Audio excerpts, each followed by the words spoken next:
Good morning, everybody. It's ESABA on April 15th, a day that used to scare me more than it does this year, just for tax reasons and tax deadlines.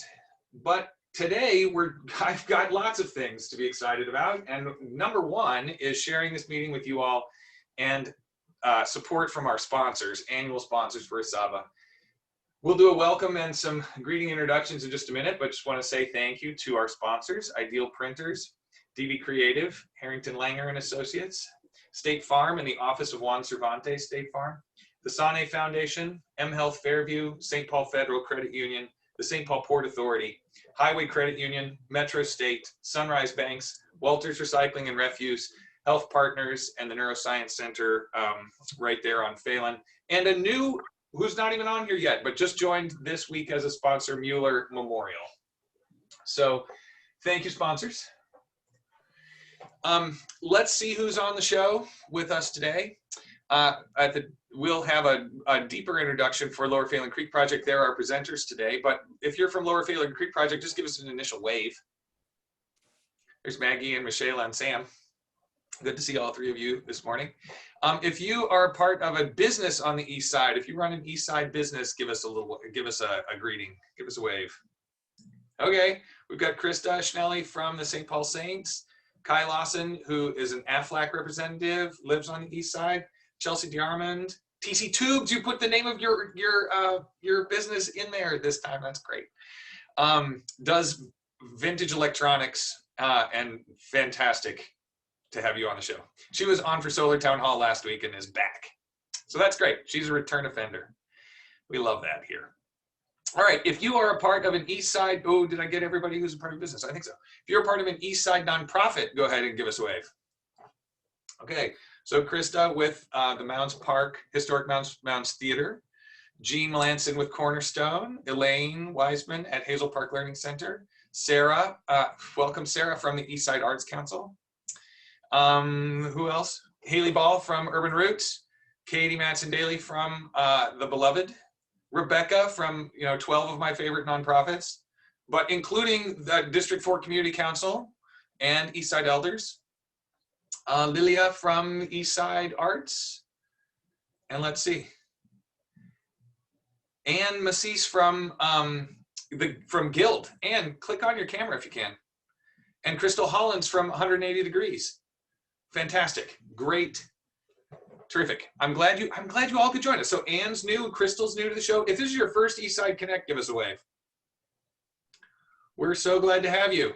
So excited. Okay, that's just me. It's not my first show, but it's great to see some members that we haven't seen in a while, and in this format too.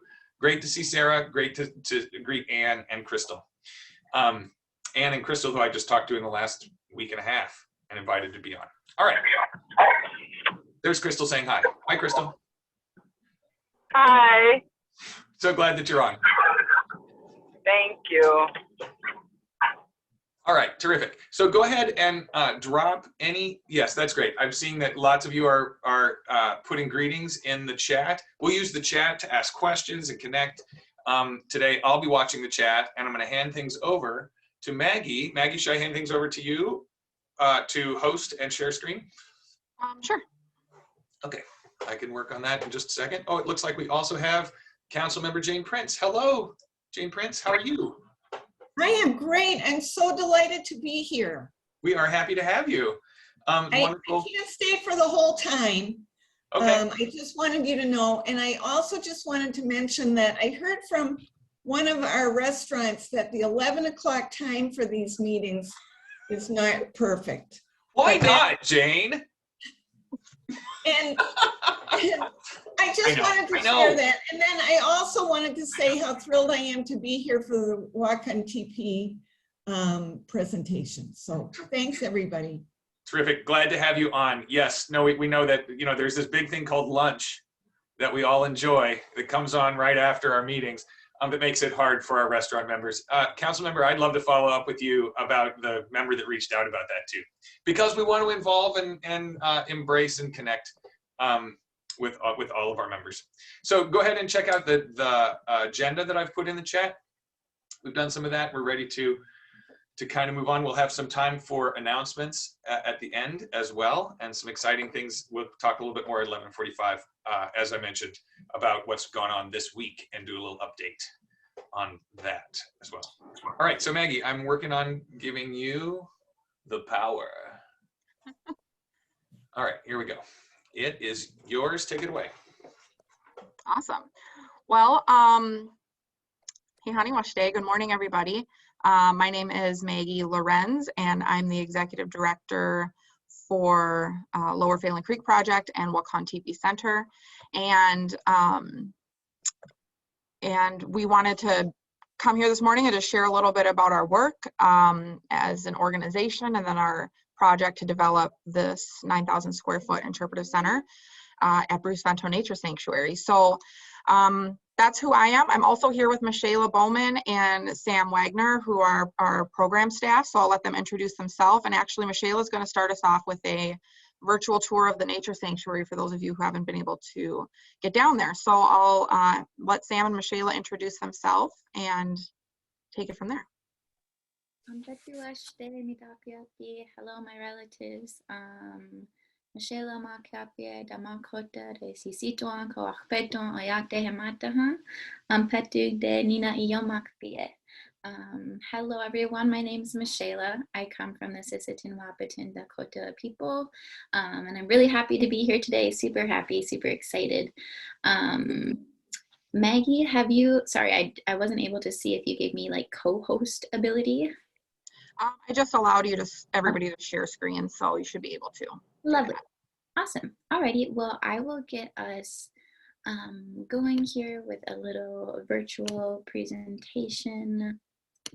And yes, okay. Okay, 1 second. Okay, here we are. So, Dayaya Hipi, welcome everybody. We're going to do a quick just overview of Wakan Tipi, or also known as Bruce Vento Nature Sanctuary. As many of you know, Wakan Tipi, or Bruce Vento Nature Sanctuary, is a 27-acre nature sanctuary nestled in St. Paul's east side along the beautiful bend of the Wakpatonka, or the Mississippi River.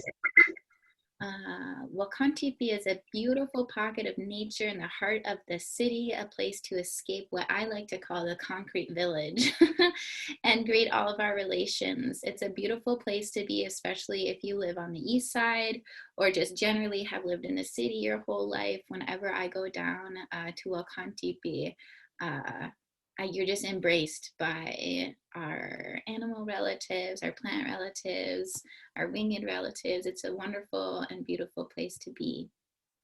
I like to sort of start off with this quote from our relative Gwen Westerman, who says, "Minnesota is a Dakota place. The Dakota people named it and left their marks in the landscape and in the history." And so when we say Wakan Tipi, what we're really saying, or what we're referring to, is a Dakota sacred site nestled in Bruce Vento Nature Sanctuary, which we call Wakan Tipi Cave. And our oral history tells of the nature of the sacred beings who dwell in this cave. So in our language, Wakan, it's really hard to translate into English, but it sort of means that life force that moves through everything, that sacredness, or that aliveness almost. And the tipi means where they live. And so in our language, what Wakan Tipi is really speaking to is the spirits that live in this cave. And so our ancestors would honor these spirits by marking them as petroglyphs along the inner walls of this cave, as you can sort of see from this picture right here. And Wakan Tipi was a place for ceremonies. Our people would go there to honor those spirits that dwelled in the cave. And it was a place of peace and coming together, as often it would be the place our relatives would return after winter camp. So, you know, Dakota people, we travel with the seasons, with the plants, with the animals, but oftentimes we would always come back to this place to be in community. And just, go back real quick, I just wanted to make one comment about this photo that you're looking at. This photo was taken in 1913 inside of the Wakan Tipi cave.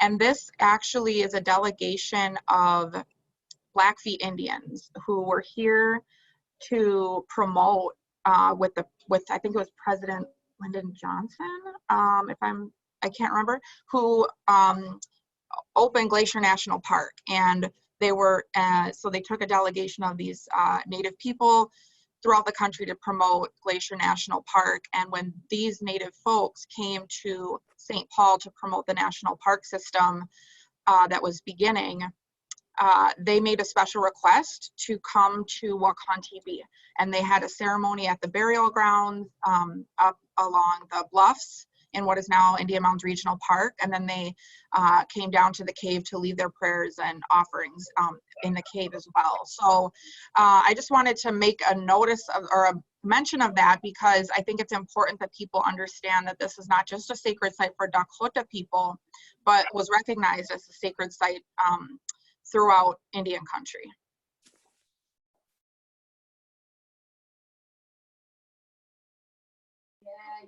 Okay.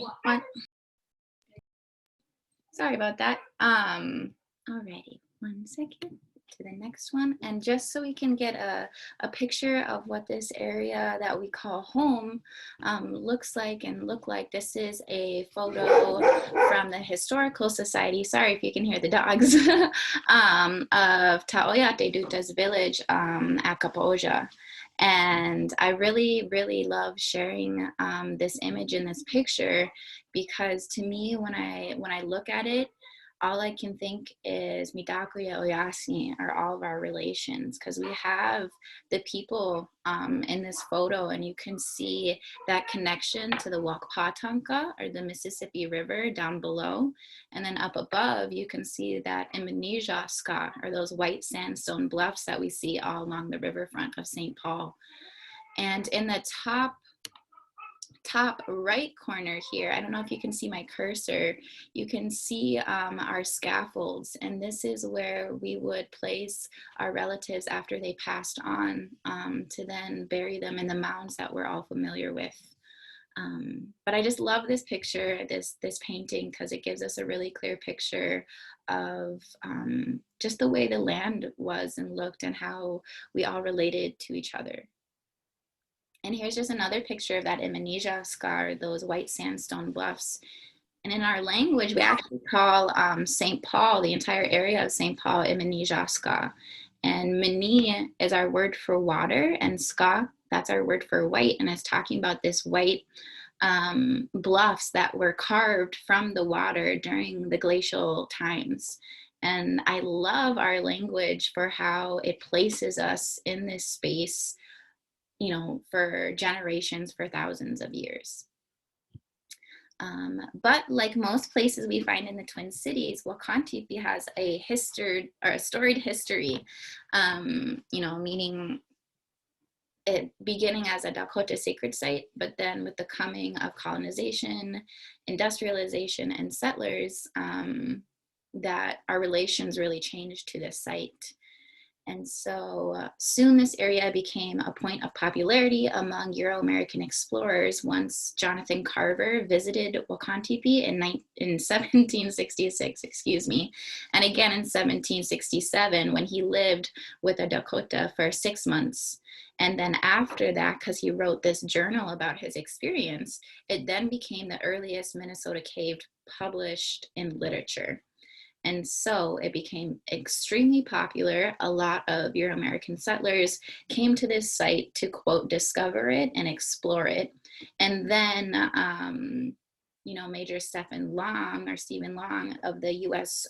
Corps of Topographical Engineers visited the cave and named it Carver's Cave since then. And so, you know, that our sacred site then became more of a site for exploration and discovery, rather than a recognized Dakota sacred site.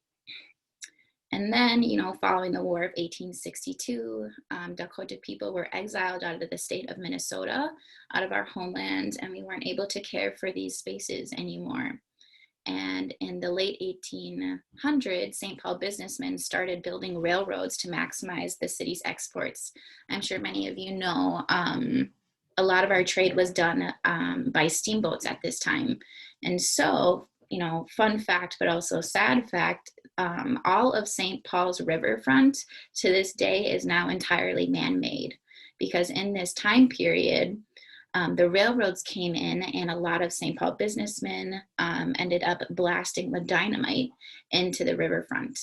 And one of these times they did it, they ended up blasting 3 meters into Wakan Tipi Cave to make room for the railroads. And so they destroyed our sacred site. And ever since then, industrialization sort of took off. And, you know, that area really became polluted and forgotten and not taken care of. And our petroglyphs were destroyed along with, I don't think anybody was able to have ceremony in that cave since then. And so I also like to bring up the fact that our relationship to the river was damaged with the coming of the railroads, that they completely cut off the connection from Wakan Tipi Cave, the mounds, and the river with the implementation of those railroads. Yeah, so this area really seeing how it turned from a sacred site into a place of commodification and destruction, as well as contamination. So the railroads actually leaked a lot of contaminants like diesel and asbestos and mercury into the soil around this area. And it also became an unofficial city dumping ground. So community would most often than not go to this area of Wakan Tipi and dump, you know, their trash. But in 1977, a lot of community activists and volunteers wanted to see this site restored. And so Eastside and Lower Town folks joined together to try to reclaim and restore this site, to see it not be neglected and destroyed anymore. And so in 2002, Lower Phalen Creek Project, which is our organization, the Trust for Public Land, Minnesota Department of Natural Resources, and the National Park Service together purchased the land from the railroad and conveyed it to the city of St. Paul to focus on the cleanup and restoration. And during this time as well, this is all in partnership with the 4 federally recognized Dakota communities and archaeologists who work to conduct 106 site surveys for culturally significant items in the area. And that's when in 2003, restoration of Bruce Vento Nature Sanctuary begun. And at this point, it was a lot of volunteers and heavily from our Hmong community members and from Urban Roots back in the day when they had a different name. And altogether, we were able to remove 50 tons of trash from this area. That is a whole lot of trash in just a 27-acre you know, park. And on top of that, we were able to remove 13 tons of contaminated soil, which was taken out and remediated. And here are just some of the old photos from back then and the beginnings of the restoration process. And this is what it looks like now. And we're focusing a lot on bringing our community back into this area. There are now 6 thriving ecosystems from you know, our prairie areas, our oak savannas, our wetlands. We have 3 ponds, and time and again we see that not only are the people returning, but our plant and animal relatives are returning as well. For the first time in 50 or 60 years, we have an eagle's nest in the sanctuary. Just recently, a beaver relative moved in, and you know, a bunch of fish, turtles, and you know, some of my favorite work that we're doing is bringing back and nurturing plant medicines that mean a lot to Dakota communities. And Sam could probably talk a little bit more about that when we get there. But oftentimes I get folks who ask, well, what about Wakan Tipi Cave? what's the situation with the cave, and to minimize any further destruction of our sacred site, Wakan Tipi Cave has been covered by a steel gate, which is sort of just around right here where my cursor is. And the trees are protecting it now. So all those overgrowth of our tree relatives are protecting Wakan Tipi.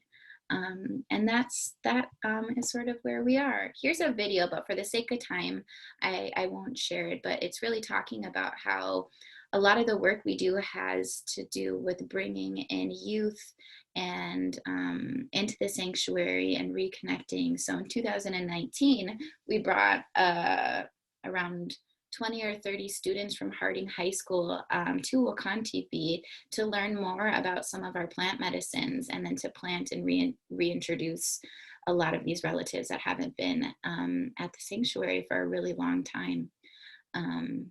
Yeah, and so that's where Wakan Tipi is at today in terms of the restoration and the process.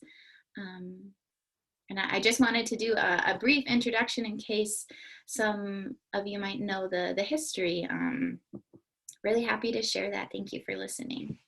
And then I think Maggie can talk a little bit more about the big project we're doing, because I see a comment in the chat about I knew none of this, and that's a lot of the work we want to do, is because this is such a storied history, yet it's a storied history that a lot of people don't know. So I'm sure Maggie now can talk about what we're going to do about that.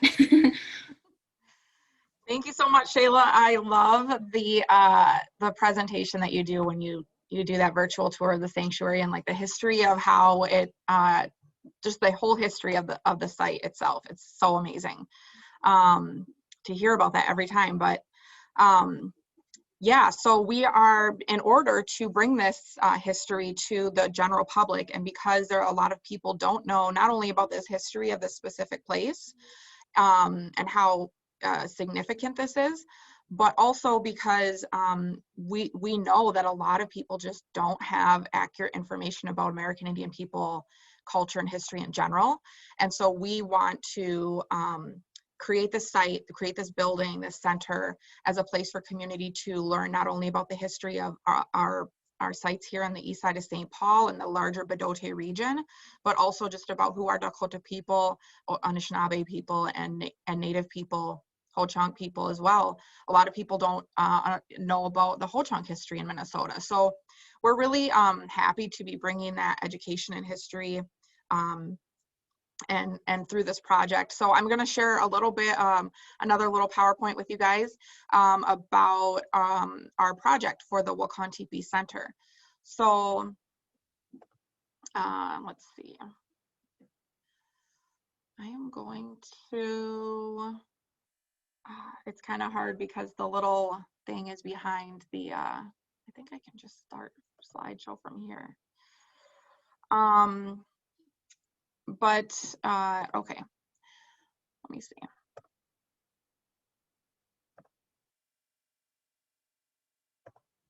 Okay, all right. So so this is a rendering of the Wakan Tipi Center as it is right now. We're working with, we've been working on this project for a long time. Our organization is an Eastside environmental nonprofit. We were founded in 1997, as Michela said, by community activists, environmental people, to care for the parks and green spaces on the east side. That was a lot of neighbors just coming together is what formed our organization. Our first project was the reclamation and restoration of that 27 acres, which is now Bruce Vento Nature Sanctuary, which contains this sacred site. And because of that history, when the organization went to reclaim the site and restore the site, there's a federal code or law, I'm not really sure what it is, regulation that requires, if you're doing work near known cultural resources, you have to go through what's called a 106 review. Unfortunately, a lot of projects try to just skip over that part, and that is to work with the local tribes to check for cultural resources before you do any major development on a site. So because 106 was triggered, we did a literature review and then through the literature review, the organization learned about Wakan Tipi as the cave itself being a sacred site. From there, the organization did a determination of eligibility for actually nominating this site to the National Register of Historic Places. That determination of eligibility was completed in 2003. And it was determined that this site is not only eligible to be nominated to the National Register of Historic Places, but it's eligible to be listed as a traditional cultural property, which is pretty difficult to prove for the National Park Service and the National Register. There are a lot of boxes that have to be checked in order for sites to be able to prove that they are a traditional cultural property. And it was determined that this site has all those requirements. So it's a pretty big deal. And although in 2003, the organization itself didn't have the capacity really to work with the tribes to complete that nomination, we are actually working with Prairie Island Indian community right now, who has taken the charge to actually nominate Wakan Tipi site to the National Register of Historic Places. So that work is underway right now.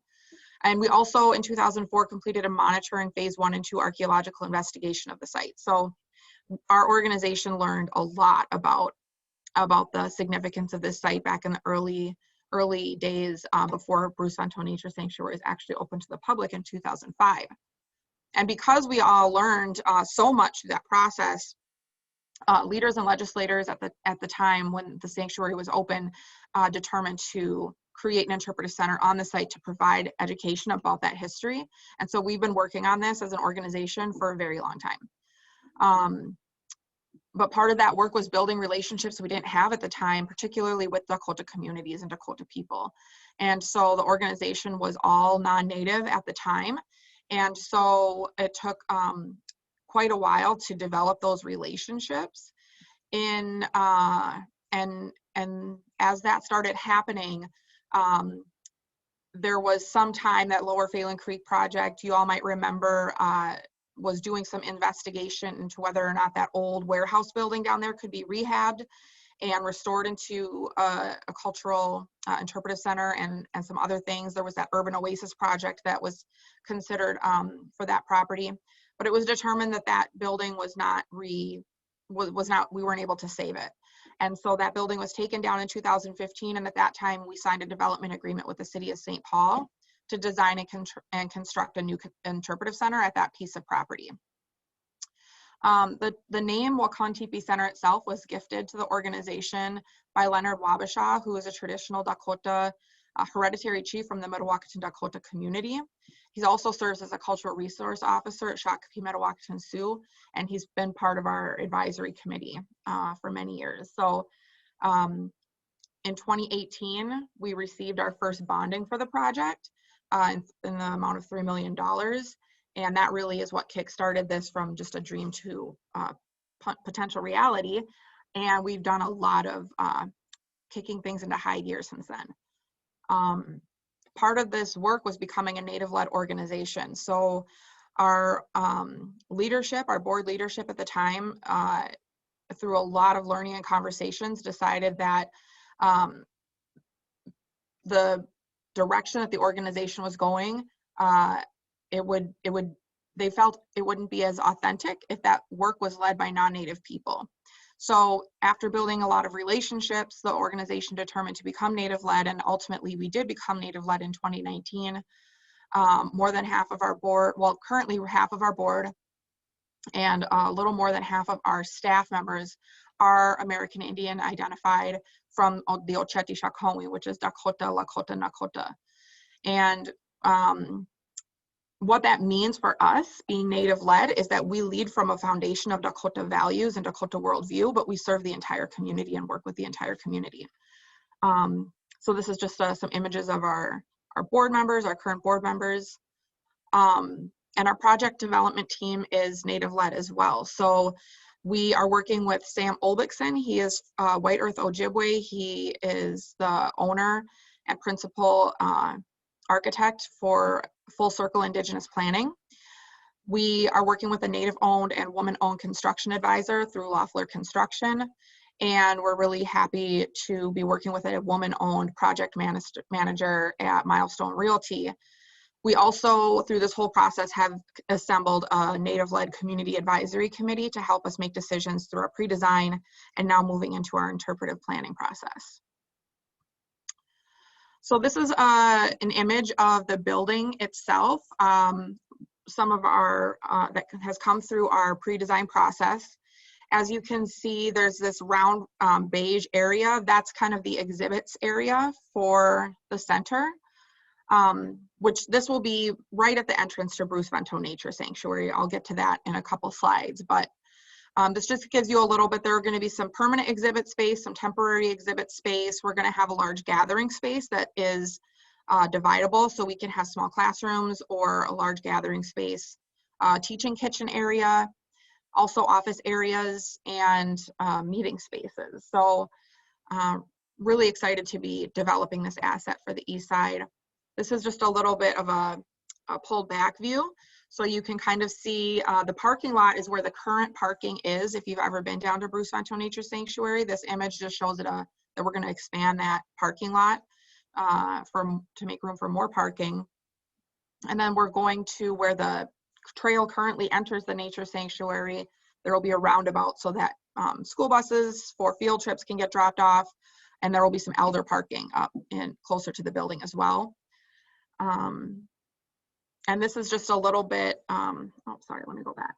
This is just a little bit so you can see Wakan Tipi Center, the site we're actually developing. We wanted to be the furthest away end of the nature sanctuary from the actual sacred site to avoid impeding on the site itself. So, it's about a mile from the building site to the actual cave site.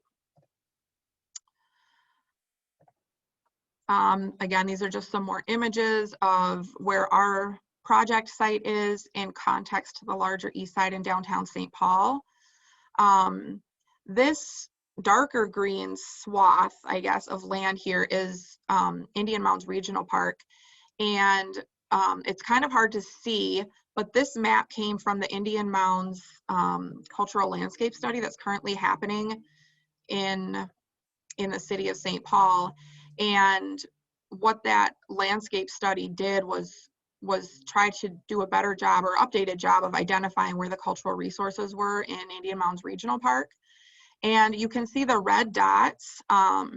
Those are the current visible mounds. There are 6 current visible mounds in Indian Mounds Regional Park. All of the other orange dots are known and documented mounds that either were on the site that were plowed over or filled over. And so we know that there were at least, I want to say at least 50 documented mounds along that bluff. And that's a conservative estimate. And of which 6 remain. Those 6 I want to also mention are not untouched. They've been looted numerous times, and actually a lot of Dakota leaders throughout the generations have been able to repatriate some of the remains that were taken from those mounds and reinter them in the mounds. But that work is still not finished. The Hamlin University still has a lot of our remains, as well as other universities and museums throughout the country. So right now we're currently wrapping up our construction documents phase and moving into our interpretive planning and program development.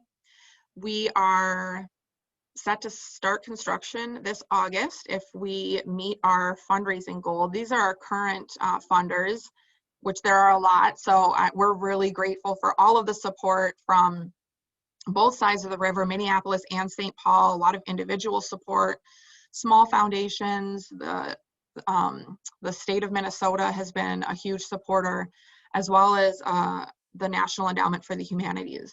So we're incredibly grateful for all of the support and from the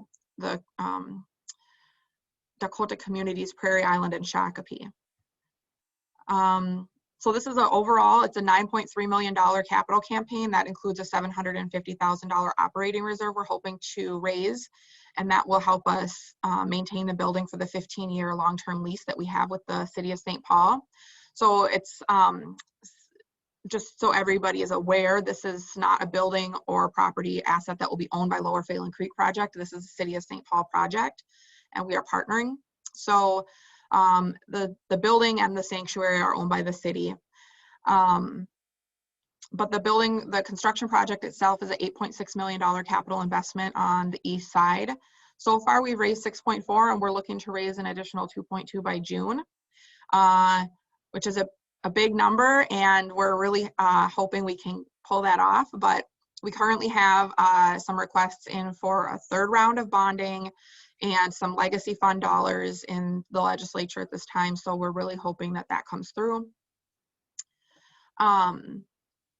Just for time's sake, I guess I'll talk a little bit, just kind of briefly about, Wakan Tipi in context. This is Wakan Tipi and Wakan Tipi Center are just a part of a larger context of American Indian cultural sites and work happening in Minnesota right now.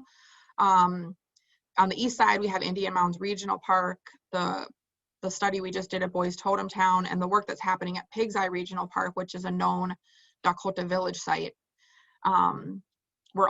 This project is also part of the Great River Passage for the East Side River District.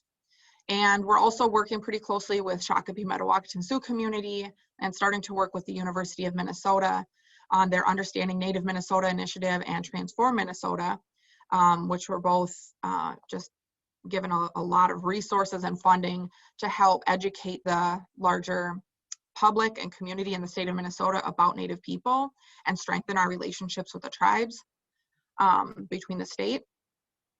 We Are Still Here Minnesota is a new initiative in Minnesota that's based on some research by Reclaiming Native Truth. And that really informs a lot of our work. I would highly suggest anybody check that out. Just Google Reclaiming Native Truth. It was a 3-year research study done by Native people, about what are the common myths or misperceptions or beliefs that people have about Native people in the United States. And the results are just fascinating. So I would just check that out if you're interested. And the last thing I will say is that we are really taking like a community wealth building approach to all the work that we're doing at Wakan Tipi Center. We want to develop this center in such a way that we are not only developing underutilized assets that will benefit the community, respect the land, but also we want to promote a local decentralized ownership foundation. We want to make sure that we are collaborating and keeping that money that we earn circulating locally and provide jobs, living wage jobs for the community. So we work with Carlson School of Business a little bit at the beginning of our project, and they did some economic impact research for us, and based on the fact that we are conservatively assuming that we'll have 35,000 visitors a year to this site who will spend money on the east side. Our conservative estimate is that we'll be bringing $140,000 a year indirect economic impact to the east side of St. Paul through this project. So we're really happy about that and being able to be part of the thriving economy and ecosystem on the east side of St. Paul. So I'll leave it at that. And I saw a bunch of stuff come up in the chat, and I'm sorry I wasn't able to read them while I was presenting, but I'll answer those in the chat right now. And for the last few minutes here, I want to turn it over to Sam Wagner. He's our program manager, our environmental stewardship program manager, who can talk to us a little bit about some volunteer opportunities we have coming up in the next month or so.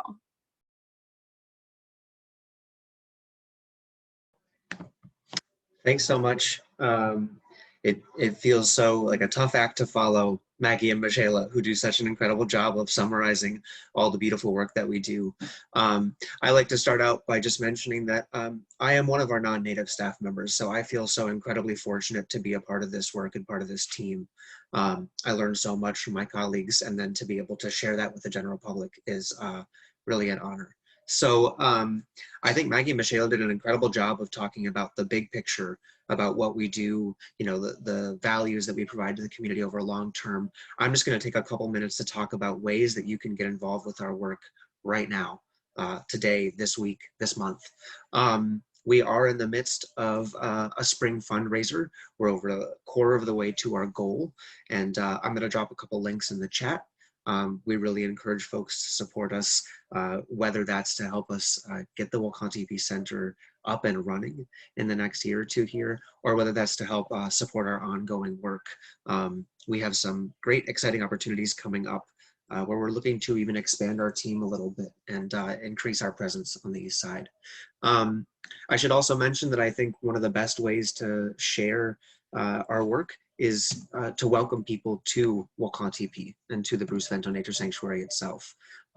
This spring alone, we have a minimum of 4 upcoming opportunities where you can come down to the sanctuary. You can learn more about this or hear things directly from us. And you can also be a part of maintaining that beautiful ecosystem that Eastside community members worked so hard to restore over the past 20 years. So right here in April, we are working on a month-long bio blitz, which is essentially just a fun way for us to see which plant and animal relatives are out at the sanctuary. I think Chelsea has been a great resource all on her own.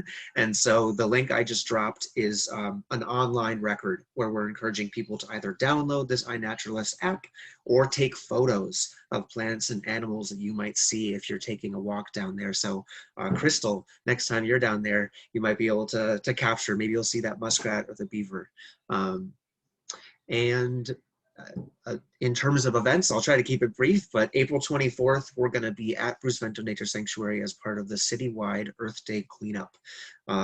We have the capacity for up to about 250 people, and we already have about 75 people signed up, which we're really blown away by that. And we would love to welcome you all either to our site or to a park that's closer to your home. There's a lot of opportunities on the St. Paul City website. Finally, I'm just going to link to our events page, which shows the first 3 of 15 upcoming opportunities. We're been working in a great partnership with the City of St. Paul for 15 habitat restoration events between May and October of this year. So those first 3 events in May are listed. We try to have 2 weekday events on usually Tuesday or Thursday evenings outside of work and school hours. And then we also try to have a Saturday morning event as much as we can. I would love to keep it moving. Like I said, I think Maggie and Michelle do such an incredible job of summarizing our work. I just try my best to welcome people to join us physically. Last thing I'll say is that all our events that are in person are outdoors, and we ask that even if you are vaccinated, you arrive prepared to socially distance and wear a mask for everybody's safety.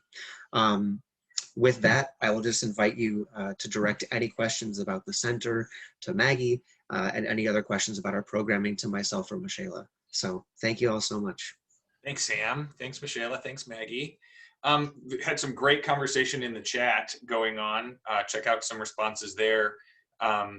Additional questions or comments. We also had Representative Jay Shong from the drop in. He dropped in, listened, dropped news in the chat, and then he was like, I gotta go to a committee meeting.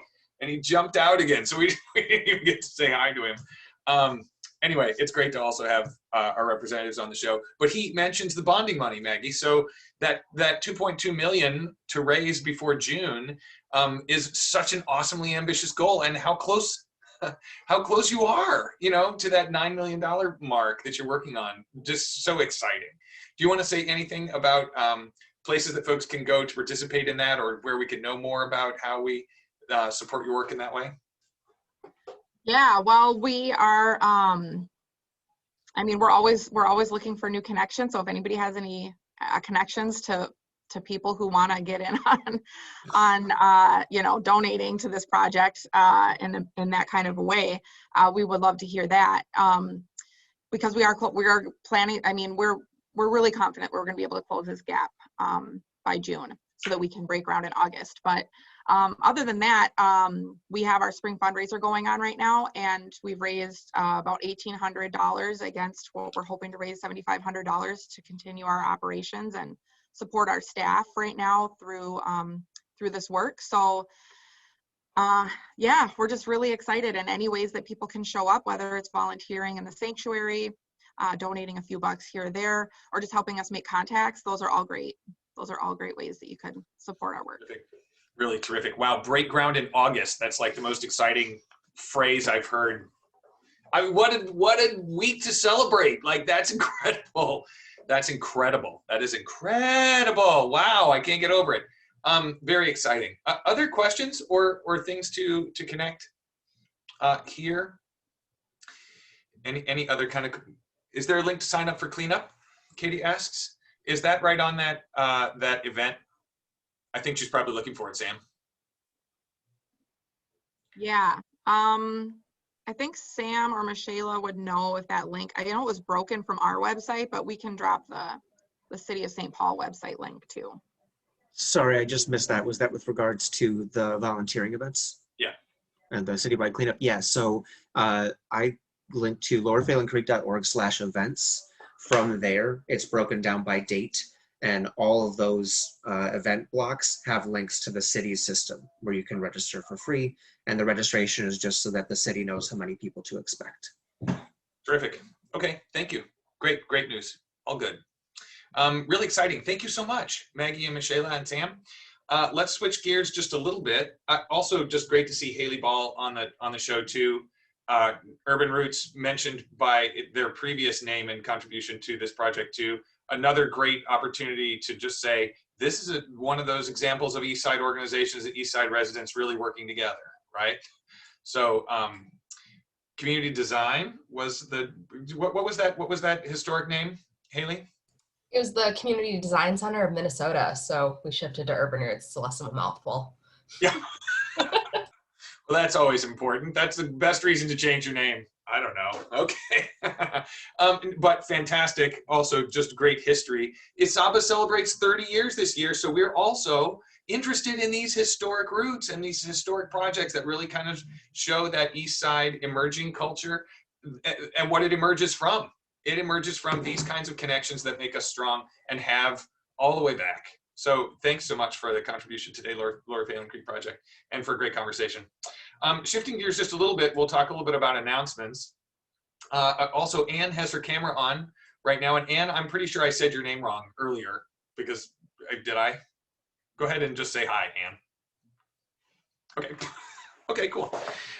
Happy to have Guild as a member. Thinking historically, we've had Guild at our meetings before, represented by David Downing, longtime ESABA volunteer with Guild and participant in lots of our meetings. You've probably met David if you've been around at ESABA meetings in the past. So happy to have Guild back. Oh, Senior Commander Kurt Hallstrom is on the show. Senior Commander, welcome to the program. So we wanted to shift in just for a minute, talk a little bit about what we saw earlier this week, and just offer our support to the partners in the St. Paul Police Department who have had a busy week. So thanks for being on, Senior Commander. If you've got a couple of words for us, we'd love to have just a brief update from you. Sure. I can tell you that the planning that we have been putting in place for the last 10 months is all being implemented now. So we're basically 2 to 3 weeks ahead of where we thought we would be with the trial. So all the planning is paid off. We have had little, the Sunday night we had a little bit of damage to property in the city, but since then we haven't had any civil unrest related events that have occurred in St. Paul. We have guard on station here. Obviously with the events that have happened over in Brooklyn Center, we have experienced less guard than what we had planned on for the trial, just because they had to ramp up their activation to get soldiers here. Sorry about that. To be in place. So obviously the priority right now is Brooklyn Center and that western suburb. since that's where the activity is, and we're doing relatively well here, knock on wood. So we're ready. We have a full department activation, so everybody is physically able to be working is working.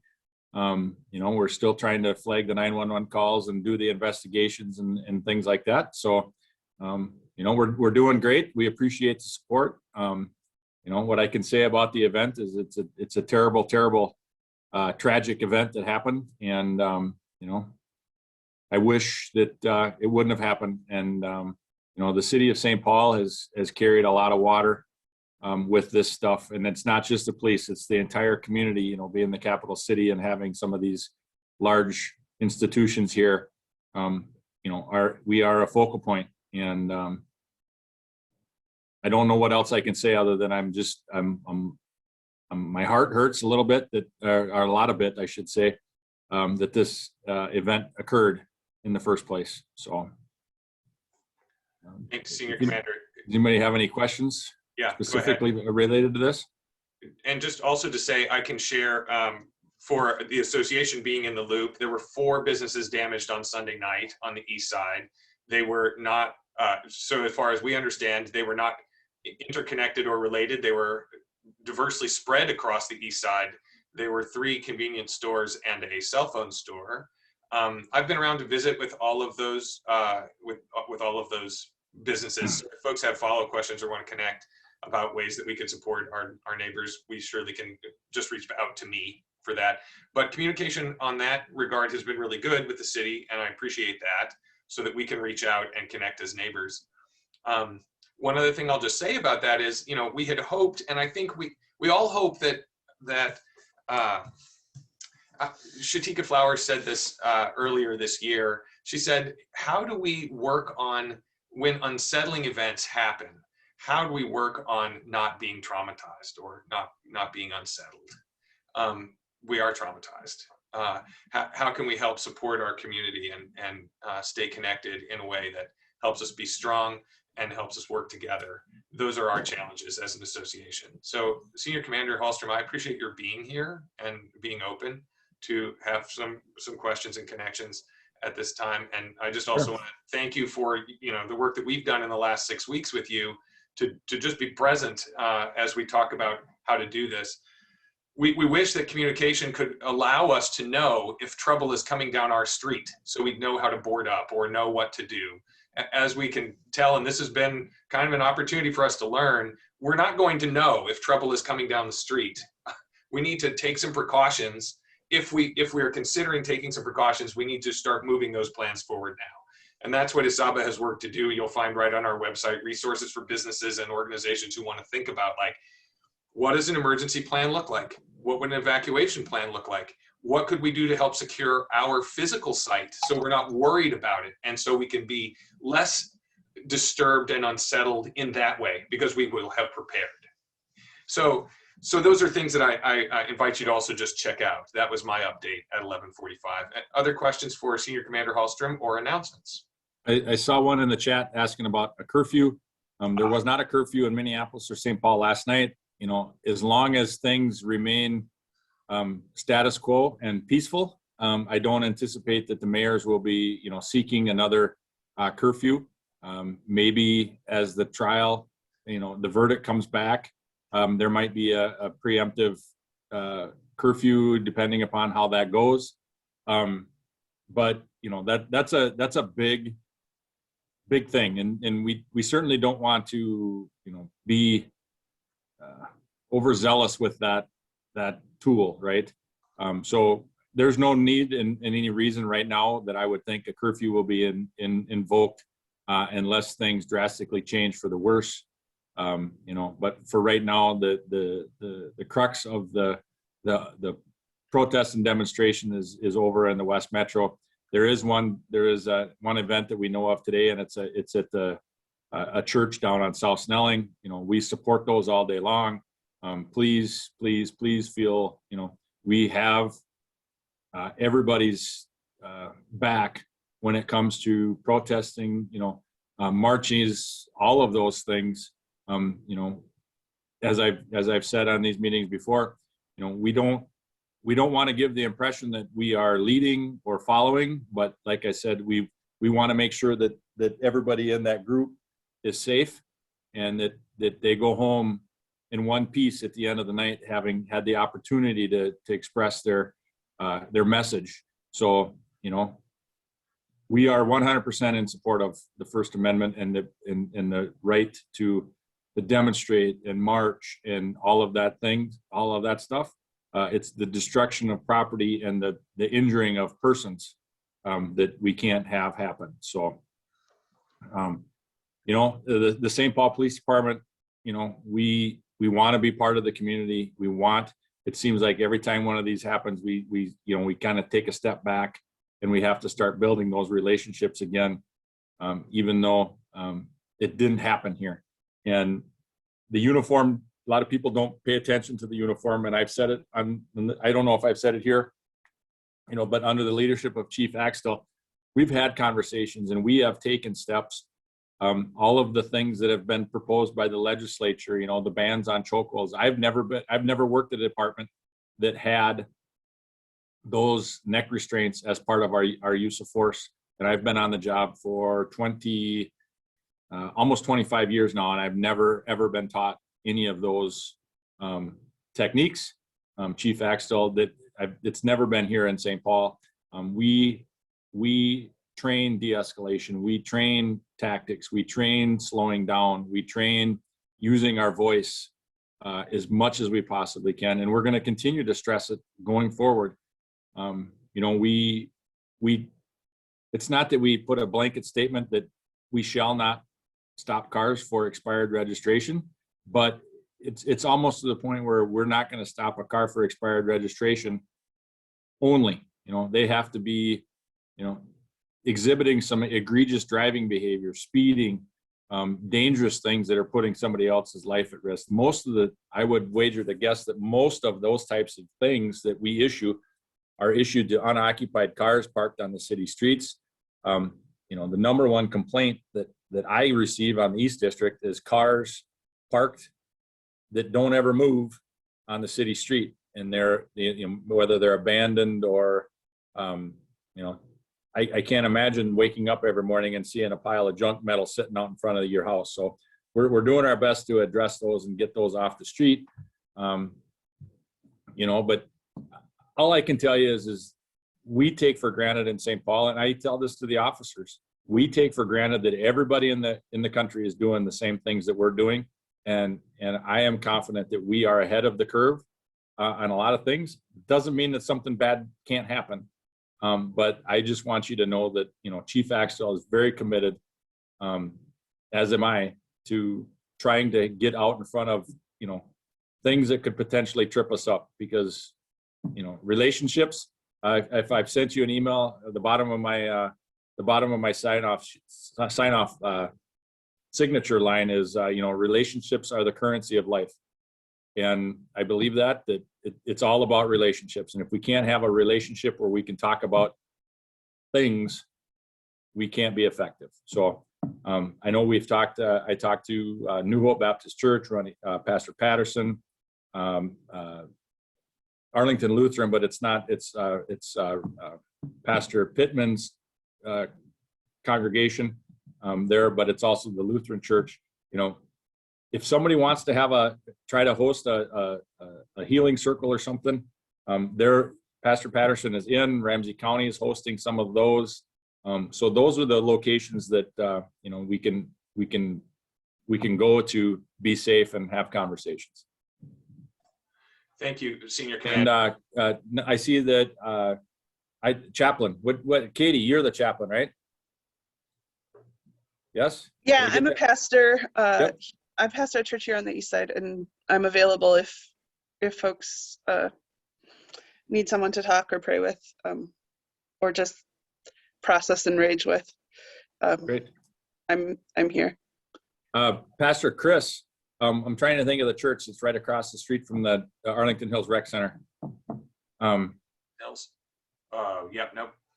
I know which one you're talking about, but anyway, he is one of the St. Paul Police chaplains. He would be the same. He would be the same type of mentality as Katie, that you know, if you want someplace to go, and, you know, and I got to be honest with you, I have officers, myself included. If you want to come and you want to sit down and have a conversation and ask questions, I'd be happy to do it. What I don't want to do is I don't want it to, you know, I don't want it to be a tenacious, you know, conflict. I don't want to create something, but I would be more than willing to come and have conversations and talk anytime. I'm currently assigned up at the EOC, so I'm not in the district, so it would have to be after 4 o'clock. But if anybody wants to have a private conversation and ask questions, I'm more than willing to do that. So I'm gonna go now. I appreciate all your time.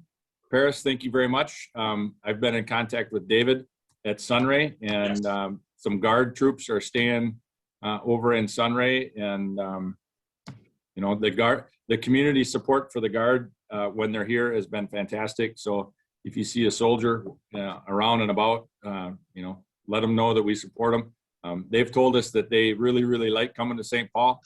Not so much going anywhere else, but they feel very, very supported and welcomed by both the police department and the community members of St. Paul. So goodbye, everybody. You know how to get a hold of me. If you don't, Paris will help you out.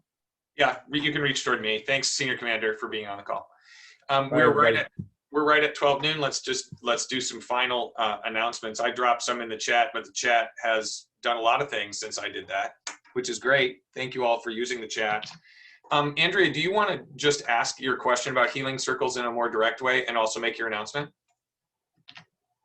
Yeah, I'll be super quick. I want to be respectful of everyone's time. It just came up in conversation as we were going into meetings. People just started talking, and it's just like they just need to talk. And we got so into just talking about what happened and our feelings. We had like 10 minutes left of our meeting. So we felt, yeah, we felt that it was Shatika and Mother Flowers, who are the heads of Family Values for Life, were looking to start just some kind of a healing circle sometime where we could talk together and just hold space for people who just need to talk in a healthy way, some kind of an outlet. So we were looking to do it tomorrow. It may be a little too soon, but we still wanted to be open for anyone who needs it. So I would love to connect with anyone who has any ideas or anything that would help in that space. My announcement, I believe Paris put it in, it's I Heart Mom. We're doing a St. Paul's East Side Celebrating Moms. Our org caters to single mothers in the community and who may, you know, otherwise perhaps could get overlooked on Mother's Day. So we just want to bless them with you know, a small little meal, a treat. We're doing roses that day for all the moms and their kiddos. And so we're just really excited. I'm going to put out a save the date, and we're still confirming. Right now we tentatively have Johnson High School, but we just want to double check. But I will get you all the information. You can get a hold of me if you want to join and help out, or even if you just want to volunteer for that day and give resources as well to the moms. We want to be have this as like a place where they can come and get resources and just be connected to the community. So thank you, Paris, and I hope you all are doing well. That's great. Andrea, if you'll also just reach back, I will publish when your next planning meeting is if you're looking for more folks to join you for that. Yeah, so reach to me for that. Thank you all. We're at the point where 12 noon is pulling us all toward that big thing that also is occupying all of our restaurants on the east side and your next meeting. So drop any final comments in the chat if you want. I will pick them up and have a look at them too. And just want to say thank you so much for being on, and thank you to Lower Phalen Creek Project for being our presenter today. East Side Nonprofits will be getting together next week at 10 a.m. And then at 11 o'clock, we'll be talking a little more about preparation and questions that folks have as we think about resources around having a safer East Side. So that's our show for next week. Thanks for being a part of us this week, and we'll look for you down the road. Signing off.